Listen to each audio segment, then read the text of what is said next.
प्यारे दोस्तों, हाईटेक तिलक में आपका हार्दिक अभिनंदन है। आज का जो अपना टॉपिक है वो है ज्वार।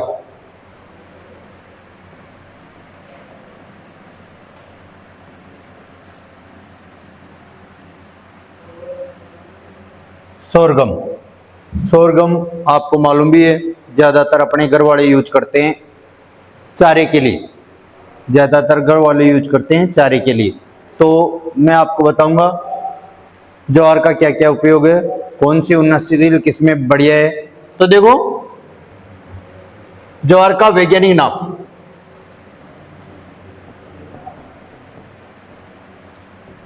Sorghum, sorghum bicolor. ज्वार का जो वैज्ञानिक नाम है वो है सोरगम बाइकलर। कुल तो आपको बता ही दिया, सभी का कुल जो खाद्यान्न फसल है उनका सभी का कुल ग्रेमिनी, ग्रेमिनी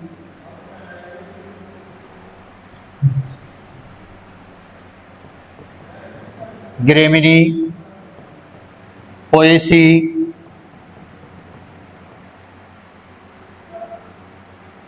या घासकुल।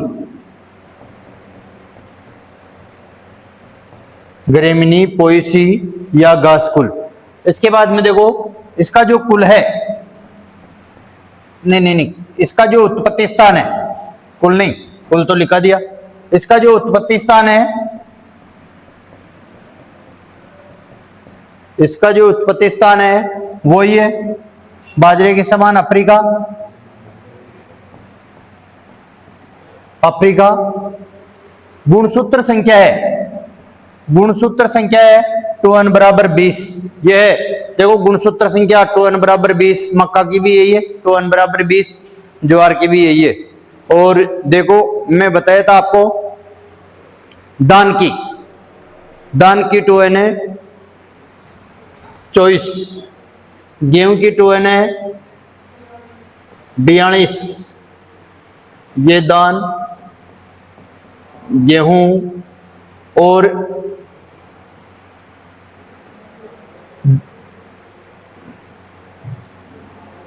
चौदह, ये है, बताओ, जो बाजरा। और अब जो बाकी खाद्यान्न फसल है उनका जो 2n है 20। ज्वार, मक्का, ट्रिक के हिसाब से याद हो जाए तो याद कर लेना। देखो एक बार, दान किए 2n बराबर 24, उल्टा करो 4 2, 42 हो गया। 42 सही है, गेहूं का है 2n बराबर 14, जौ का भी 2n बराबर 14 ही है, बाजरा का भी 2n बराबर 14 ही है। इसके बाद में देखो, अपने जो अभी चल रही फसल ज्वार, इसका भी गुणसूत्र संख्या है 2n बराबर 20, और मक्का, उसकी भी गुणसूत्र संख्या है 2n बराबर 20। तो गुणसूत्र संख्या तो ट्रिक के हिसाब से देख लेना, याद हो जाए तो 2 की समान है, 2 की समान है, और इन दोनों की उल्टी है। देखो चेंज कर दो, उसकी आ जाएगी गेहूं की। इसके बाद में देखो, गुणसूत्र संख्या 2n बराबर 20। अब एक बार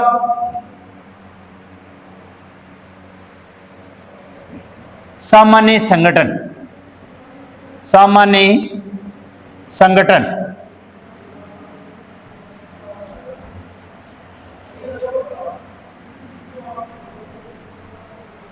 एक बार देखो, एक बार देखना है। देखो मैं बताया था आपको, मान लो बारिश नहीं आई, मान लो बारिश नहीं आई तो एक हानिकारक तत्व पनपता है HCN।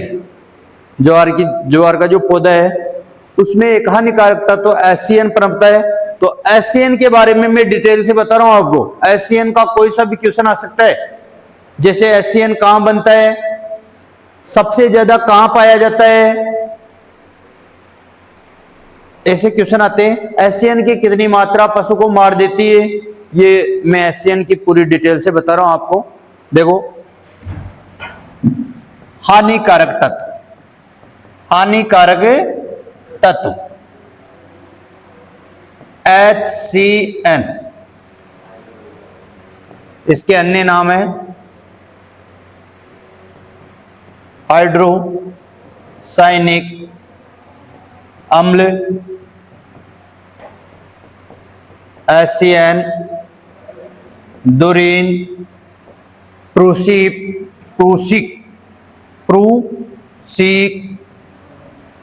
ऐसे ये अन्य नाम हैं इसके। इसके बाद में सबसे ज्यादा एसियन कहां बनता है?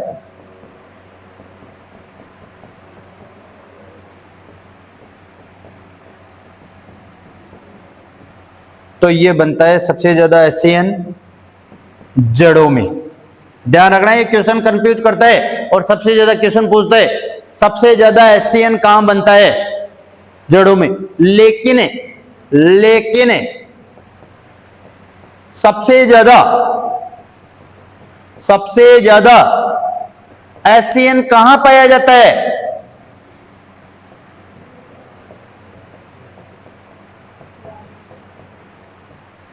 सबसे ज्यादा एसियन कहां पाया जाता है? वो है ऊपरी पत्तियों में। ऊपरी पत्तियों में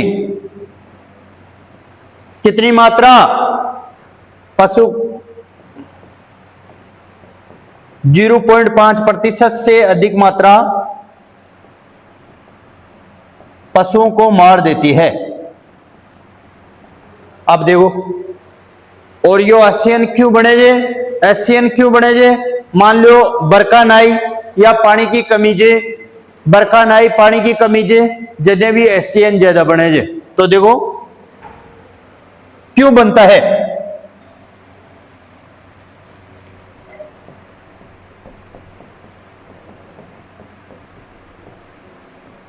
पानी की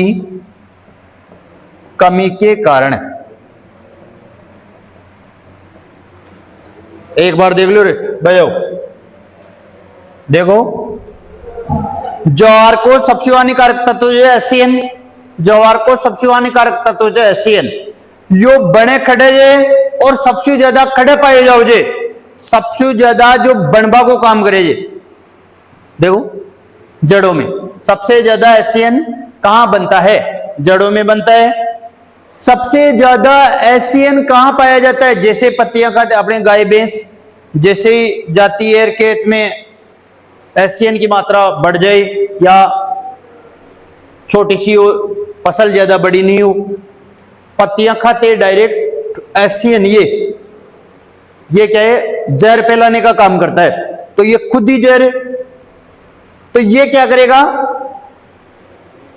पशुओं को मार देगा। तो कितनी मात्रा? मारता तो है लेकिन कितनी मात्रा? 0.5% या इससे अधिक। 0.5% या इससे अधिक एसियन कहां बनता है? जड़ों में। सबसे ज्यादा एसियन कहां पाया जाता है? पत्तियों में, ऊपरी पत्तियों में। ऊपरी पत्तियों में एसियन पाया जाता है। जैसे ही पत्तियों को भैंस या गाय खाती है, मर जाती है वही। अन्य नाम है हाइड्रोसायनिक अम्ल, एसियन, दुरीन, प्रूसिपिक अम्ल, प्रूसिक अंग। तो देखो ये एसियन के बारे में बता दिया। इसके बाद में देखो, फिर सामान्य संगठन बाद में करवाऊंगा। ज्वार को कैमल क्रॉप भी कहते हैं। ज्वार को कैमल क्रॉप भी कहते हैं। या तो उसकी लंबाई से माप लीजिए थे, या तो उसकी लंबाई से माप लीजिए, या उसकी जड़ा जने देख लीजिए। ज्वार का पौधा ने ते उखाड़ लाने तो जोर आओ लो अन्य फसल की अपेक्षा। तो ज्वार को कैमल क्रॉप कहते हैं। ज्वार को क्या कहते हैं? Camel crop.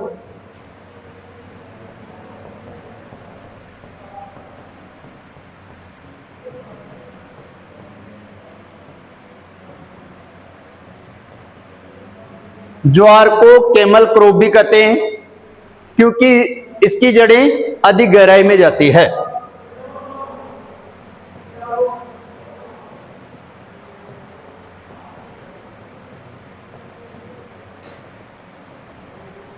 देखो सामान्य संगठन में जो क्वेश्चन आता है मैं आपको बता दिया। एक तो एसियन वाली मात्रा, एक ज्वार को कैमल क्रॉप भी कहते हैं, अब देखो जो अदर क्वेश्चन आते हैं वो बता रहा हूं आपको। ज्वार में प्रोटीन फिक्स है 10.4%। ज्वार में जो प्रोटीन है वो 10.4%। कार्बोहाइड्रेट की मात्रा, कार्बोहाइड्रेट 72.6%, वसा 1.6 से 1.9%, 1.6 से 1.9%। ज्वार में एसियन हानिकारक तत्व पाया जाता है। ज्वार में एसियन हानिकारक तत्व पाया जाता है। अब एसियन के जो मैं क्वेश्चन लिख रहा हूं आपको वो एक बार देख लो। मोस्ट क्वेश्चन लिख रहा हूं। एसियन कहां पाया जाता है, कहां ज्यादा बनता है और कितनी मात्रा पशु को मार देती है, ये क्वेश्चन में लिख रहा हूं। मैं सामान्य संगठन के बाद में क्वेश्चन लिख रहा हूं। जैसे टॉपिक मोस्ट इंपोर्टेंट लगेगा मैं क्वेश्चन लिखा दूंगा। तो देखो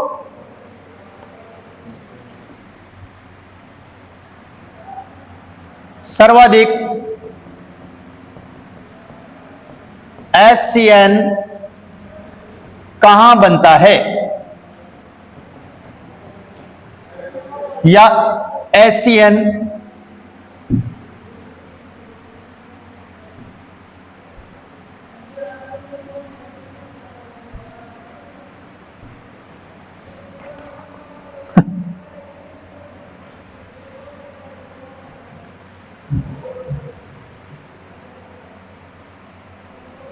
HCN कहां बनता है?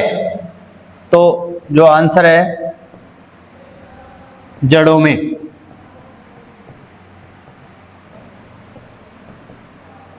अब देखो HCN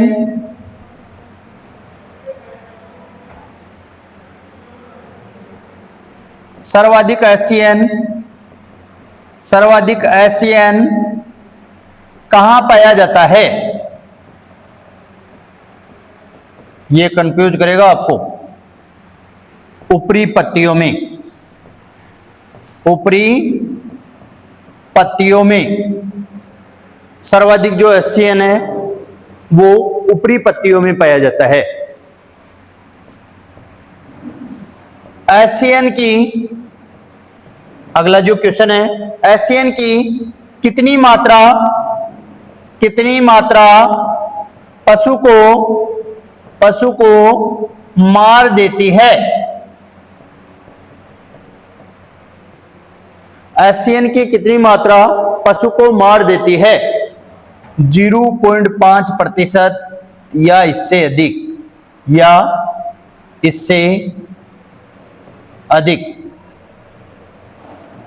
0.5% या इससे अधिक।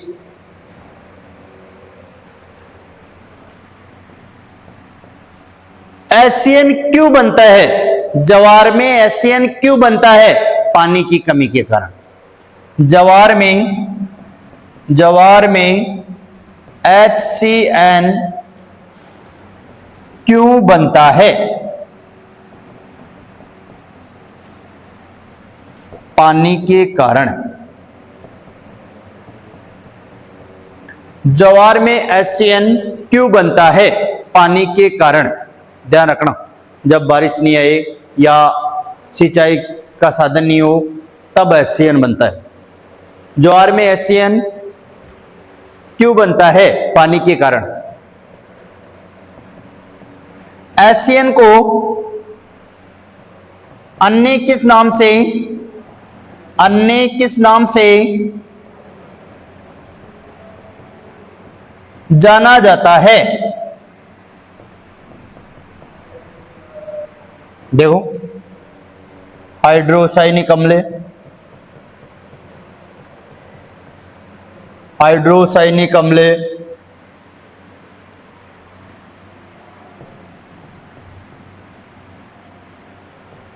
HCN,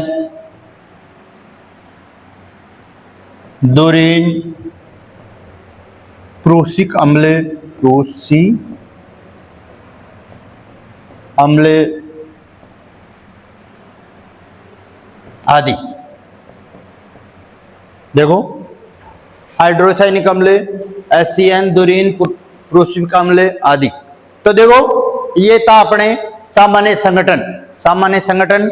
और देखो मोटे अनाजों की रानी, मोटे अनाजों की रानी, ये भी वही है, मोटे अनाजों की रानी, रानी ज्वार, मोटे अनाजों की रानी ज्वार।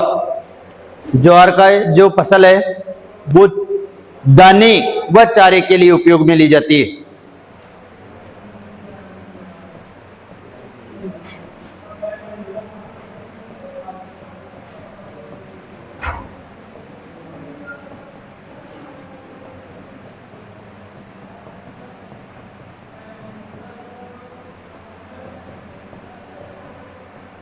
ज्वार की जो फसल है दाना व चारे के लिए उगाई जाती है।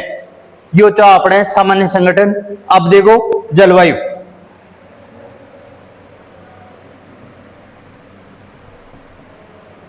जलवायु ते जाने जे जो ही बरखा हो जे और आपने ज्वार बाबा लाग जाओ जे, जो ही बरखा हो जे ज्वार बाबा लाग जाओ जे। लेकिन आजकल जड़े चारा की कमी चे उड़े चरी ज्वार कदे भी बच सके जे, तो चरी ज्वार की बात न कर, आप ज्वार की बात कर रहे हैं। ज्वार की जो फसल जे उसकी जो जलवायु जे वह खरीफ ऋतु, खरीफ ऋतु। तो देखो यह खरीफ ऋतु की फसल है।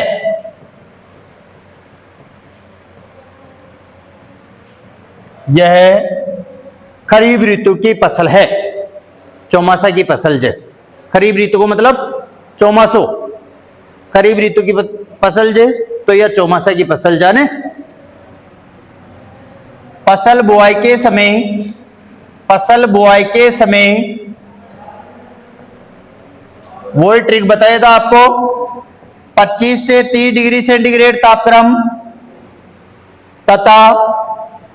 तथा बढ़वार व पकते समय,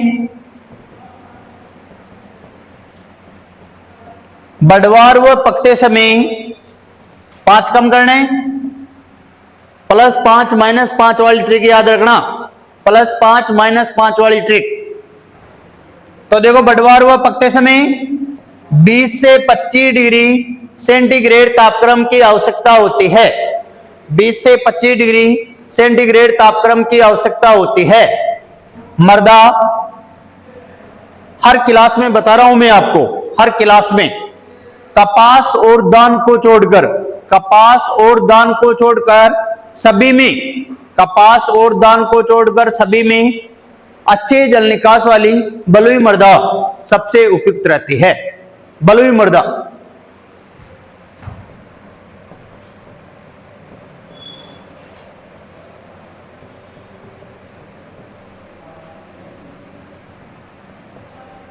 बलुई मृदा।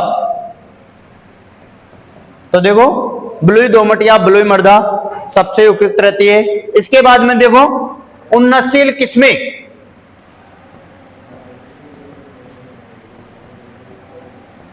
उन्नतशील किस्में, इंपॉर्टेंट वेराइटी, उन्नतशील किस्में ये देखो 2 है, एक तो दाने के लिए, एक चारे के लिए, एक तो दाने के लिए, एक चारे के लिए। तो देखो दाने के लिए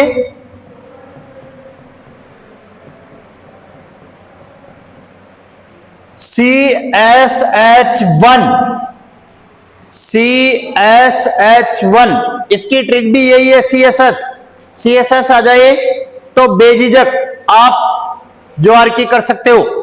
CSS1 तो यह है प्रथम संकर किस्में, प्रथम संकर किस्में, प्रथम संकर किस्में CSS5, CSS6, CSS9 यह है शुष्क क्षेत्रों के लिए उपयुक्त, शुष्क क्षेत्रों के लिए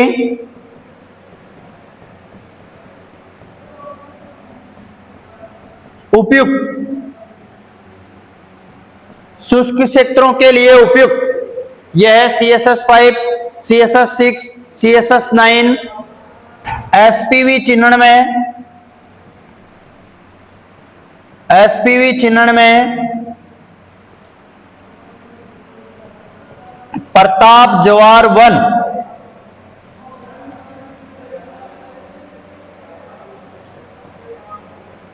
(1430) ऐसे प्रताप जवाहर वन 1430 आदि। तो देखो ये थी दाने के लिए। तो दाने के लिए जो बीज दर है वो है 9 से 10 केजी प्रति हेक्टेयर। जो दाने के लिए बीज दर है 9 से 10 केजी। अब देखो चारे वाली, ध्यान रखना है ट्रिक इसकी, CSH1 प्रथम संकर किस्म, और बाजरे की क्या थी HB1, बाजरे की जो थी HB1 प्रथम संकर किस्म। मक्का की क्या थी गंगा 1 प्रथम संकर किस्म। देखो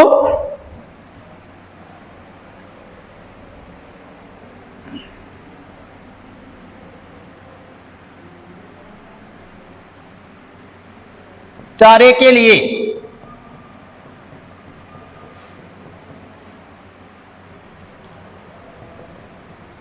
लिए जो उन्नतशील किस्में हैं, देखो राजचरी 1, राजचरी 2, याद करने की कोई जरूरत नहीं है। MP चरी 1, MP चरी 2। अरे आपने चरी जुआर न बाओगे, चरी जुआर बाओगे ना आपने।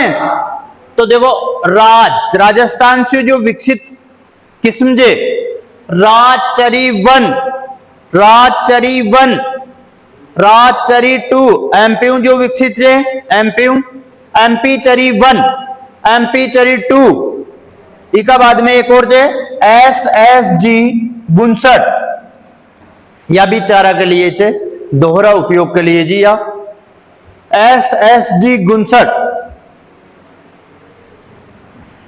ये चीज आपने चाराली। इका बाद में देखो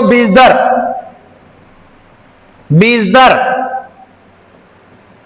देखो ज्वार ने दाना के लिए भी उपयोग में ले और चारा के लिए भी उपयोग में ले। तो दो बीज दर लिखाऊंगा दाने के लिए तथा चारे के लिए। तो देखो दाने के लिए बीज दर, दाने के लिए 9 से 10 केजी प्रति हेक्टेयर, 9 से 10 केजी प्रति हेक्टेयर, तथा चारे के लिए 30 से 40 केजी प्रति हेक्टेयर। देखो एक बार, दाने के लिए 9 से 10 केजी प्रति हेक्टेयर, चारे के लिए तथा चारे के लिए 30 से 40 केजी प्रति हेक्टेयर बीज की आवश्यकता होती है। 30 से 40 केजी प्रति हेक्टेयर बीज की आवश्यकता होती है। इसके बाद में देखो सिंचाई, पहले कब बोते हैं वो तो लिखो।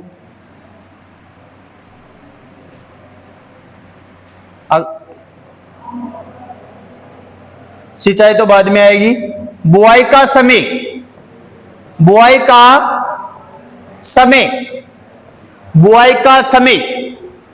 का समय है आपको मालूम है। खरीफ ऋतु के लिए बताया था मैं 15 जून से 15 जुलाई, 15 जून से 15 जुलाई। तो ये लिखो 15 जून से 15 जुलाई,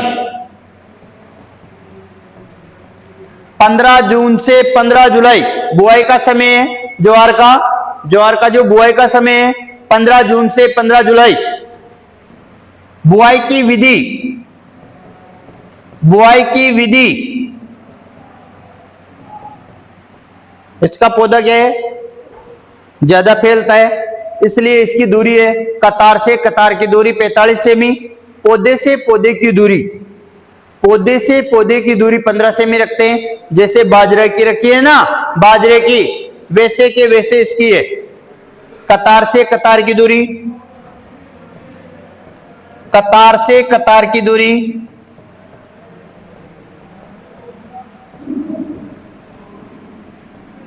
45 सेमी, 45 सेमी, व पौधे से पौधे की दूरी, पौधे से पौधे की दूरी 15 सेमी रखते हैं। देखो कतार, कतार न समझे तो पंक्ति से पंक्ति की दूरी, पंक्ति न समझे तो रो से रो की दूरी। तो कतार से कतार की दूरी या पंक्ति से पंक्ति की दूरी या रो से रो की दूरी 45 सेमी, व पौधे से पौधे की दूरी 15 सेमी रखते हैं। इसके बाद में अपना जो टॉपिक है वो है सिंचाई।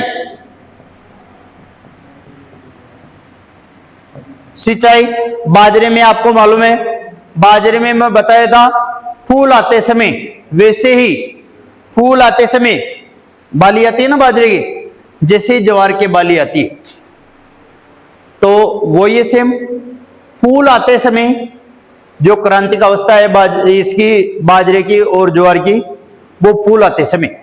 तो सिंचाई देखो क्रांतिक अवस्था, क्रांतिक अवस्था जिन्हें बोले जे जद्या पानी की अति आवश्यकता हो, फसल ने पानी की बहुत ही ज्यादा आवश्यकता हो, उन क्रांतिक अवस्था भाई पानी बहुत जरूरी जे, पानी न पाया तो या तो बढ़ जाओली या खत्म हो जाओली, पूरी जान पत्तियां बढ़ जाओ और फिर बाद में खत्म, कंप्लीट खत्म भी हो सके जे। क्यों, पानी की कमी। आपने जो प्रकाश संश्लेषण की क्रिया, भोजन को निर्माण, नमी बनाए रखना, पौधा की वृद्धि के लिए पानी की आवश्यकता हो जाए। तो देखो क्रांतिक अवस्था फूल आते समय, फूल आते समय, फूल आते समय जो प्रथम सिंचाई करते हैं, प्रथम सिंचाई, प्रथम सिंचाई जो करते हैं वो है फूल आते समय। अब देखो यही क्वेश्चन लिखा रहा हूं, एक जल मांग वाला भी आता है, क्वेश्चन आ जाता है कभी कभी, ज्वार की जल मांग है तो आपको मालूम होना चाहिए गेहूं और ज्वार की जो जल मांग है वो समान है। गेहूं और ज्वार की जो जल मांग है 450 से 650, 450 से 650 जो जल मांग है वो समान है। दो की याद करवा रहा हूं एक से।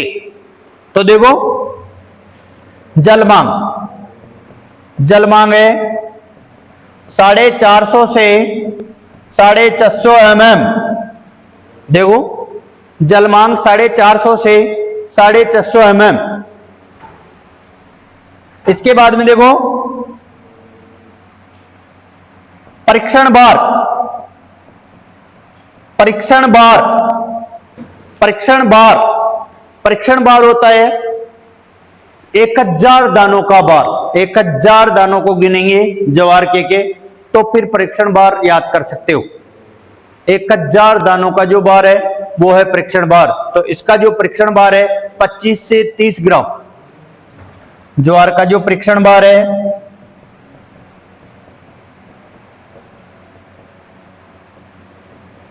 25 से 30 ग्राम। ज्वार का जो परीक्षण बार है 25 से 30 ग्राम। अब देखो अगला जो टॉपिक है अपना पृथक्करण दूरी।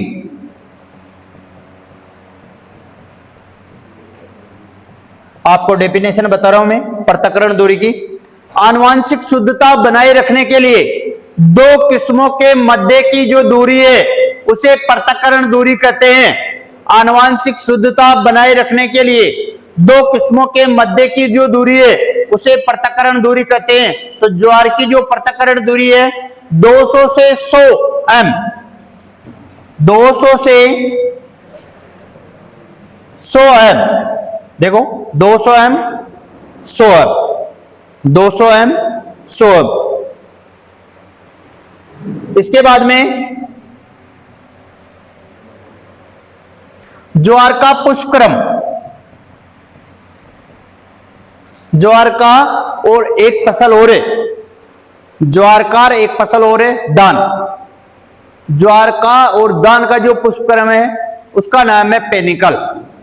ज्वार और दान का जो पुष्पक्रम है उसका नाम है पेनिकल। दो के याद हो रहे हैं एक साथ, ज्वार और दान, पेनिकल।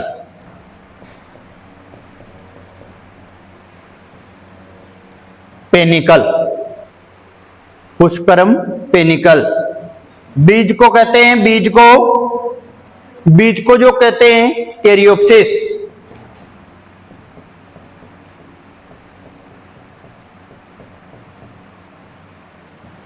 ज्वार के बीज को क्या कहते हैं? कैरियोप्सिस। ज्वार के बीज को क्या कहते हैं? अब देखो, ये अपना पुष्पक्रम बीज वाला टॉपिक। आप देखो, पादप संरक्षण, प्रमुख कीटों का नाम, प्रमुख कीटों का नाम और ज्यादा कौन सा कीट नुकसान पहुंचाता है, तो इसमें ध्यान रखना। क्यों? ज्यादातर तनाई काम में आता है, तनाई आता है ना, चारे के लिए उपयोग में लेते हैं तो तनाई आता है। तो मोस्ट इंपोर्टेंट जो रोग है तना छेदक। तो देखो,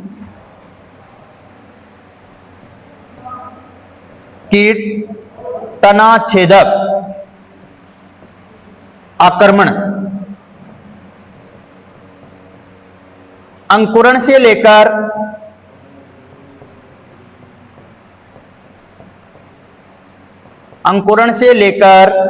एक माह तक,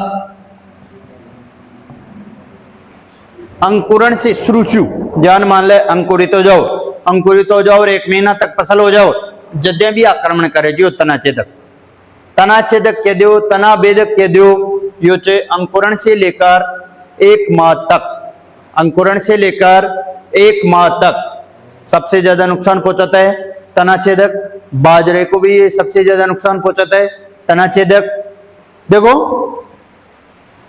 कीट कंप्लीट हो गए।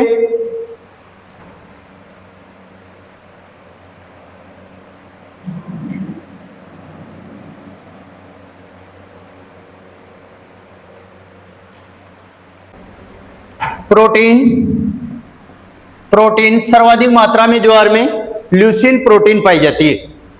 ल्यूसीन 7.4 से 17%, 7.4 से 17%। इसके बाद में ज्वार की फसल में, ज्वार की फसल में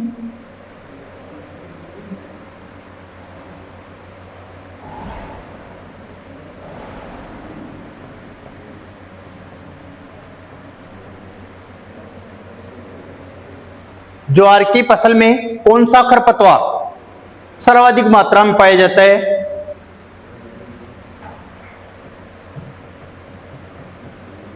खरपतवार सर्वाधिक मात्रा में पाया जाता है, मात्रा में पाया जाता है, वो है रूखड़ी। रूखड़ी, स्ट्राइगा, रूखड़ी, स्ट्राइगा। देखो क्वेश्चन आता है, अर्ध जड़ परजीवी, अर्ध जड़ परजीवी खरपतवार का नाम है। अर्ध जड़ परजीवी खरपतवार, अर्ध जड़ परजीवी खरपतवार है। और देखो, पूर्ण जड़ परजीवी, पूर्ण जड़ परजीवी, परजीवी खरपतवार है। ओरोबैंकी, ओरोबैंकी पूर्ण जड़ परजीवी खरपतवार है। ओरोबेंकी। बच्चों देखो, मैं पिछली क्लास में आपको जैसे बाजरे में प्रति हेक्टेयर पौधों की संख्या है वो कितनी है, ज्वार में प्रति हेक्टेयर पौधों की संख्या कितनी है, सोयाबीन में प्रति हेक्टेयर पौधों की संख्या कितनी है, मक्का में प्रति हेक्टेयर पौधों की संख्या कितनी है। अधिकांश फसलों में न होके कुछ फसलों में पौधों की संख्या दे रखी है, वो मैं बता रहा हूं आपको। देखो बाजरा में, बाजरा प्रति हेक्टेयर पौधों की संख्या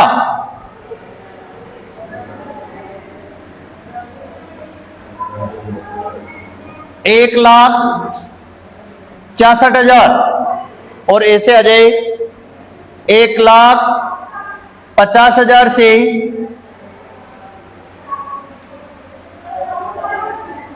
2 लाख, 1,50,000 से 2 लाख। इसके बाद में जवार, जवार का आपको पूछ ले तो देखो 1,75,000, 1,75,000, 1,75,000 पौधे या 1,75,000 से 2 लाख। यही क्वेश्चन मक्का के बारे में पूछ ले,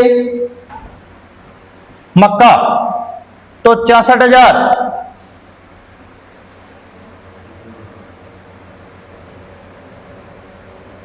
66,000 प्रति हेक्टेयर पौधा है। 4 बीघा में या 1 हेक्टेयर में 66,000 पौधे उगा सकते हैं। यह है 66,000। देखो बाजरा की जो बीज दर है 4 kg, इसकी है 9 से 10 kg। मक्का की पूछ ली तो 18 से 20 kg प्रति हेक्टेयर, 18 से 20 kg प्रति हेक्टेयर। इसके बाद में